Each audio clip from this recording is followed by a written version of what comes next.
Bismillahirrahmanirrahim. Hi guys, I am Fakhar Abbas. I hope you will be fine.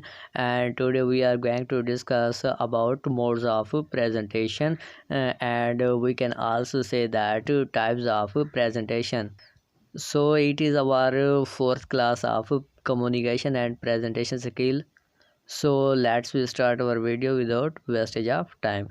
So there are four modes of presentation such as extemporaneous, manuscript or reading.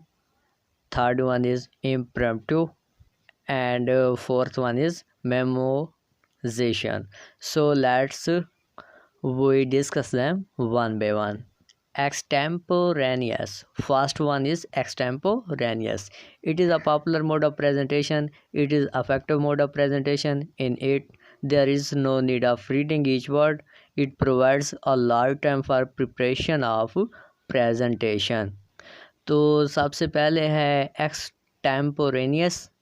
ये जो है popular mode है presentation का, affective mode है presentation का। इसमें reader जो होता है मतलब प्रेजेंटर जो होता है उसे वर्ड बाय वर्ड रीडिंग नहीं करनी पड़ती, और ये जो है लार्ज टाइम प्रोवाइड करती है फॉर प्रिपरेशन, मतलब प्रेजेंटेशन की प्रिपरेशन के लिए ये बहुत ज़्यादा टाइम प्रोवाइड करती है।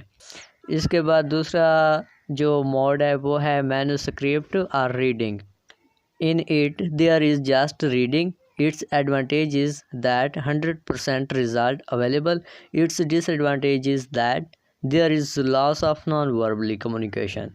So वो कहते हैं कि मैन्युस्क्रिप्ट या रीडिंग में ये है कि ये जस्ट रीडिंग होती है। मेन जब आप प्रेजेंटेशन देने जाते हैं तो आप अपने साथ पेज को साथ ले जाते हैं और पेज से देकर जस्ट आप रीडिंग करते हैं। तो इसका एडवांटेज ये है कि आपके पास 100% रिज़ल्ट अवेलेबल होते हैं, और इसका डिसएडवांटेज ये है कि आप नॉन वर्बली शो नहीं कर रहे होते, मतलब आपके नॉन वर्बल कम्युनिकेशन जो है उसका लॉस हो रहा होता है कि आप बॉडी लैंग्वेज यूज़ नहीं करते, आई कांटेक्ट नहीं करते, और जस्ट आप रीडिंग पे फोकस करते हैं।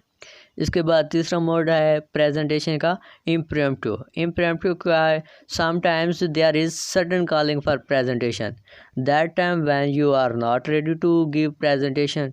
It's disadvantage is that stress, vibration, hesitation increase and presenter doesn't convey words in better way। तो impromptu प्रेजेंटेशन का ऐसा मोड है कि बाज़ औक़ात आपको अचानक बुला लिया जाता है प्रेजेंटेशन के लिए, उस वक्त जब ख़ास तौर पर आप प्रेजेंटेशन देने के लिए तैयार नहीं होते। तो इसका डिसएडवांटेज ये है कि जब आप स्टेज पर जाते हैं और आप प्रेजेंटेशन की तैयारी भी नहीं करते तो आप हेजिटेशन फील करते हैं, वाइब्रेशन, स्ट्रेस, डिप्रेशन वगैरह बढ़ जाते हैं, और प्रेजेंटेशन के दौरान आप अच्छे से वर्ड्स को कन्वे नहीं कर सकते बेटर वे में। तो ये था इम्प्रम्प्टू। और आखिरी जो है चौथा मोड ऑफ प्रेजेंटेशन वो है मेमोराइजेशन। मेमोराइजेशन क्या है? In it whole the presentation is prepared in oral way. It is difficult for many people. Everyone can't prepare written things orally. Its advantage is that we show verbally and non-verbally both. Its disadvantage is that if we forget one word, the whole presentation dismiss or forget. तो इसमें क्या होता है कि whole presentation जो होती है वो प्रेजेंटर जो है ओरली तैयार करता है। मतलब ये कि जब प्रेजेंटर प्रेजेंटेशन देने जाता है तो वो सारी प्रेजेंटेशन को ज़बानी याद करके जाता है, और ये जो है मोस्टली पीपल के लिए डिफ़िकल्ट होती है। हर कोई मतलब हर शख्स रिटन थिंग्स को ओरली याद नहीं कर सकता। इसका एडवांटेज ये है कि इंसान वर्बली भी शो कर रहा होता है और नॉन वर्बली भी शो कर रहा होता है, और इसका डिसएडवांटेज ये है कि अगर एक वर्ड भी भूल जाए तो वो सारी की सारी प्रेजेंटेशन जो है वो डिसमिस हो जाती है या भूल जाती है। इसका मीन्स ये है कि जब स्टूडेंट्स मोस्टली जो होते हैं जैसे रट्टा लगाते हैं तो एग्ज़ाम में जब वो डिसमिस हो जाते हैं, मतलब एक वर्ड अगर उनको भूल जाए तो पूरा क्वेश्चन वो छोड़ देते हैं रट्टे की वजह से। तो चौथा जो है मेमोराइजेशन, ये वही है, मतलब इसमें रट्टा सिस्टम चलता है।